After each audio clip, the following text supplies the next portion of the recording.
ಈ ಹಪ್ಪಳಕ್ಕೆ ಬಿಸಿಲು ಬೇಡ ಮತ್ತು ಯಾವುದೇ ಥರದ ಮುಂಚಿತವಾಗಿ ತಯಾರಿನೂ ಬೇಡ. ಅಂದ್ರೆ ಪದಾರ್ಥನ ನೆನೆಸಿಡೋದು, ಕುದಿಸೋದು, ರುಬ್ಬೋದು ಅಥವಾ ಹಪ್ಪಳ ಲಟ್ಸೋದು ಈ ಯಾವುದೂ ಜಂಜಾಟ ಇಲ್ಲ. ಅಗದಿ ಈಗಿಂದೀಗ ಈ ಹಪ್ಪಳ ನೀವು ಮಾಡ್ಕೊಂಡು ತಿನ್ಬೋದು. ನಮಸ್ಕಾರ, ಶ್ರಾವಣಿ ಅಡುಗೆ ಮನೆ ಒಳಗೆ ಸ್ವಾಗತ. ನಾನು ರಶ್ಮಿ. ನಾನು ಇದಕ್ಕೂ ಮುಂಚೆನೂ ನಿಮ್ಮ ಜೊತೆ ಏನಿಲ್ಲ ಅಂದರೂ ಒಂದು ಸುಮಾರು 50ರಿಂದ 60 ಹಪ್ಪಳದ ರೆಸಿಪೀಸ್ನ ಶೇರ್ ಮಾಡೀನಿ. ಆ ಎಲ್ಲ ಹಪ್ಪಳದಕ್ಕಿಂತ ಈ ಹಪ್ಪಳ ನನಗೆ ಈಸಿ ಅನ್ನಿಸ್ತು. ಯಾಕಂದರೆ ಇದ್ರಾಗ ಭಾಳ ಜಂಜಾಟ ಏನಿಲ್ಲ. ನೀವು ಅಗದಿ ಮೊದಲನೇ ಸತಿ ಹಪ್ಪಳ ಮಾಡಾಕತ್ತೀರ ಅಂದ್ರೂ ಈ ಹಪ್ಪಳ ಪರ್ಫೆಕ್ಟ್ ಆಗೇ ಬರ್ತೈತಿ, ಸ್ವಲ್ಪನೂ ಕೆಡಂಗಿಲ್ಲ.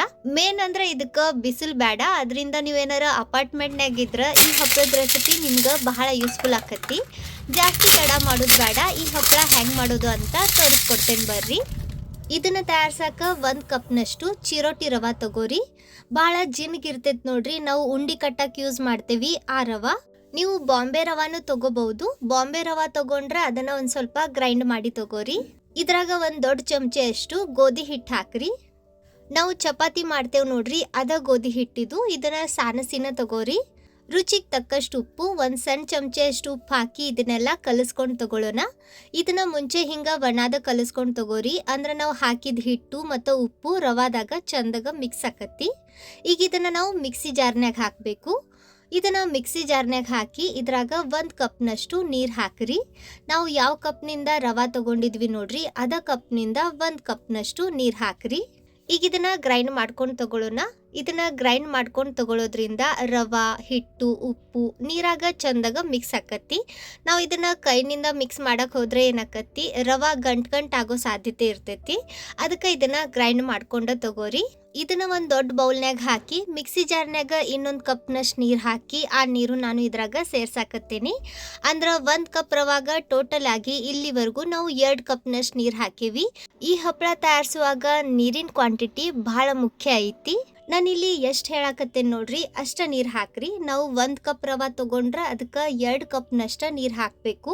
ಇದಕ್ಕಿಂತ ಜಾಸ್ತಿ ಅಥವಾ ಕಡಿಮೆ ನೀರು ಹಾಕಕ್ಕೆ ಹೋಗಬೇಡ್ರಿ, ಇಲ್ಲಾಂದ್ರೆ ಬ್ಯಾಟರ್ ಕನ್ಸಿಸ್ಟೆನ್ಸಿ ಪರ್ಫೆಕ್ಟ್ ಆಗಿ ಬರಂಗಿಲ್ಲ. ನೀವಿಲ್ಲಿ ನೋಡಾಕತ್ತಿರ್ಬಹುದು ನೋಡ್ರಿ, ಹಿಂಗೆ ಇದನ್ನು ಚಂದಾಗ ಕಲಿಸ್ಕೊಂಡ್ಮ್ಯಾಗ ಇದ್ರ ಕನ್ಸಿಸ್ಟೆನ್ಸಿ ನಿಮ್ಗೆ ಗೊತ್ತಾಗ್ತಿರ್ಬಹುದು. ಈಗ ಇದ್ರಾಗ 1 ಚಮಚ ಜೀರಿಗೆ, 1 ಚಮಚ ಅಷ್ಟು ಸಣ್ಣಕ್ಕೆ ಹೆಚ್ಚಿದ ಕರಿಬೇವು ಮತ್ತು 1 ಚಮಚ ಅಷ್ಟು ರೆಡ್ ಚಿಲ್ಲಿ ಫ್ಲೇಕ್ಸ್ ಹಾಕಿ ಇದನ್ನು ಕಲಿಸ್ಕೊಂಡು ತಗೊಳ್ಳೋಣ. ನೀವು ಬೇಕಂದ್ರೆ ಇದ್ರಾಗ ಬೇರೆ ಮಸಾಲ ಅಂದ್ರೆ ಎಳ್ಳು ಹಾಕ್ಬೋದು, ಅಥವಾ ಒಬ್ಬೊಬ್ಬರು ಏನು ಮಾಡ್ತಾರ ಬೆಳ್ಳುಳ್ಳಿನ ಸಣ್ಣಕ್ಕೆ ಜಜ್ಜಿ ಹಾಕ್ತಾರ. ಸೊ ಆ ರೀತಿನೂ ಹಾಕ್ಬೋದು. ನಿಮ್ಗೆ ಹೆಂಗೆ ಬೇಕು ಹಂಗೆ ಈ ಹಪ್ಪಳ ನೀವು ತಯಾರಿಸ್ಬಹುದು. ನಾವು ಹಾಕಿದ ಎಲ್ಲ ಇಂಗ್ರೀಡಿಯೆಂಟ್ಸ್ ಹಿಟ್ಟಿನಾಗ ಚಂದಾಗ ಮಿಕ್ಸ್ ಮಾಡ್ಕೊಂಡ್ಮ್ಯಾಗ ಇದು ರೆಡಿ ಐತಿ. ಅಂದ್ರೆ ಈಗ ಇದರಿಂದ ನಾವು ಹಪ್ಪಳ ತಯಾರಿಸ್ಬಹುದು. ಈಗ ಬರ್ರಿ ಹಪ್ಪಳ ತಯಾರಿಸೋಣ. ನಾನು ಹಿಂಗೆ ಒಂದು 4-5 ಸೇಮ್ ಗಾತ್ರದ ಪ್ಲೇಟ್ನ ತೊಗೊಂಡೇನಿ. ಇದ್ರಾಗ ನಾವು ರೆಡಿ ಮಾಡಿಟ್ಟಿರೋ ಬ್ಯಾಟರ್ನ ಒಂದು 2 ಚಮಚೆ ಅಷ್ಟು ಹಾಕ್ರಿ. ನೀವು ತೊಗೊಂಡಿರೋ ಚಮಚೆ ದೊಡ್ಡದಿದ್ರೆ 1 ಚಮಚೆ ಸಾಕಾಕತ್ತಿ. ಇದನ್ನು ನೋಡ್ರಿ ಹಿಂಗೆ ತೆಳ್ಳಗೆ ಸ್ಪ್ರೆಡ್ ಮಾಡಬೇಕು. ಪ್ಲೇಟ್ಗೆ ಎಣ್ಣೆ ಹಚ್ಚೋ ಅವಶ್ಯಕತೆ ಇಲ್ಲ, ಇದು ಅಂಟ್ಕೊಳಂಗಿಲ್ಲ. ನೋಡ್ರಿ ಹಿಂಗೆ ಒಂದು ಸ್ವಲ್ಪ ಬ್ಯಾಟರ್ ಹಾಕಿ ಇದನ್ನು ಚಂದಾಗ ತೆಳ್ಳಗೆ ಸ್ಪ್ರೆಡ್ ಮಾಡ್ಕೊಂಡು ತಗೋರಿ. ಇದೇ ರೀತಿ ಎಷ್ಟು ಹಾಕೋ ನೋಡ್ರಿ ಅಷ್ಟು ಜಾಸ್ತಿ ಪ್ಲೇಟ್ನ ರೆಡಿ ಮಾಡಿಟ್ಕೋರಿ. ಇದನ್ನ ಬಹಳ ದಪ್ಪ ಸ್ಪ್ರೆಡ್ ಮಾಡಬಾರ್ದು, ಒಂದು ಸ್ವಲ್ಪ ತೆಳ್ಳಗನ ಇರಲಿ. ನಾನು ಉಳಿದಿದ್ದ ಎಲ್ಲ ಪ್ಲೇಟ್ನು ಹಿಂಗೆ ರೆಡಿ ಮಾಡ್ಕೊಂಡು ತೊಗೊಂಡಿನಿ. ಹಿಂಗೆ ಮುಂಚೆನ ಪ್ಲೇಟ್ನಾಗ ಬ್ಯಾಟರ್ ಹಾಕಿಡ್ರಿ, ಆಮ್ಯಾಗ ಪಟ ನಾವು ಹಪ್ಪಳ ತಯಾರಿಸ್ಬೋದು. ಇವನ್ನ ನಾವು ಉಗಿ ಮ್ಯಾಗ ಬೇಯಿಸ್ಬೇಕು. ಅದಕ್ಕೆ ನೋಡ್ರಿ ಗ್ಯಾಸ್ ಮ್ಯಾಗ ನಾನು ಮುಂಚೆನ ಒಂದು ದೊಡ್ಡ ಬಾಳಿಗೆಯಾಗ ನೀರು ಬಿಸಿ ಮಾಡಕ್ಕೆ ಇಟ್ಟಿದ್ದೆ. ಇದ್ರಾಗ ಈ ಥರದ ಸ್ಟೀಮರ್ ಪ್ಲೇಟ್ ಬರ್ತೈತೆ ನೋಡ್ರಿ, ಇದನ್ನ ಇಟ್ಟು ನಾವು ರೆಡಿ ಮಾಡಿದ ಪ್ಲೇಟ್ ಇಟ್ಟು ಮುಚ್ಚಳ ಮುಚ್ಚಿ ಇದನ್ನ ಒಂದು 2ರಿಂದ 3 ಸೆಕೆಂಡ್ ಅಷ್ಟ ಬೇಯಿಸ್ರಿ. ನೋಡ್ರಿ ಇದು ಬೆಳ್ಳಗಿತ್ತಲ್ಲ, ಹಿಂಗೆ ಇದು ಟ್ರಾನ್ಸ್ಲೂಸೆಂಟ್ ಆಗಬೇಕು. ಈ ರೀತಿ ಆದ್ರೆ ಇದು ಚಂದಾಗ ಬೆಂದೈತಂತ ಅರ್ಥ. ಈಗ ಇದನ್ನ ತೆಗೆದು ನಾವು ರೆಡಿ ಮಾಡಿಟ್ಟಿರೋ ಇನ್ನೊಂದು ಪ್ಲೇಟ್ ಇದರಾಗಿಡ್ರಿ. ನೀವು ಬೇಕಂದ್ರೆ ಅಟ್ ಎ ಟೈಮ್ 2 ಕಡೆ ಅಂದ್ರೆ 2 ಗ್ಯಾಸ್ ಮ್ಯಾಗ ಈ ರೀತಿ ಬಾಳ್ಗಿ ಅಥವಾ ಒಂದು ದೊಡ್ಡ ದಬ್ರಿ ಇಟ್ಟು ಅದ್ರಾಗ ಸ್ಯಾಮ್ಗೆ ಇಟ್ಟು ಈ ರೀತಿ ಇವನ್ನ ಬೇಯಿಸ್ಬಹುದು.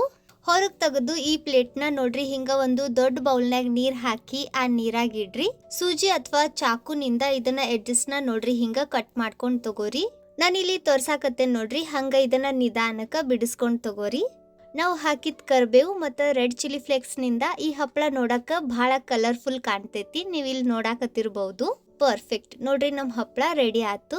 ಇದನ್ನು ನೀವು ಪ್ಲಾಸ್ಟಿಕ್ ಶೀಟ್ ಮೇಲೆ ಹಾಕ್ಬೋದು, ಇಲ್ಲಾಂದ್ರೆ ಕಾಟನ್ ಅರ್ಬಿ ಮ್ಯಾಗ ಒಣಗಾಕ್ಬಿಡ್ರಿ. ಇವು ಮನ್ಯಾಗನ ಆರಾಮಾಗಿ ಒಣಗ್ತಾವ್. ನೀವು ಬೇಕಂದ್ರೆ ಲಾಸ್ಟಿಗೆ ಇವನ್ನ ಒಣಗ್ತಾವ್ ನೋಡ್ರಿ, ಆಗ ಬಿಸಿಲಾಗ ಒಣಗಿಸಿ ಆಮ್ಯಾಗ ಸ್ಟೋರ್ ಮಾಡ್ರಿ.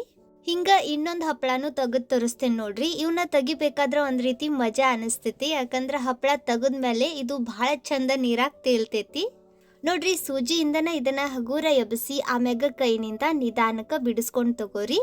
ಸೂಪರ್ ನೋಡ್ರಿ, ಎಷ್ಟು ಸಲೀಸಾಗಿ ಬಂತು.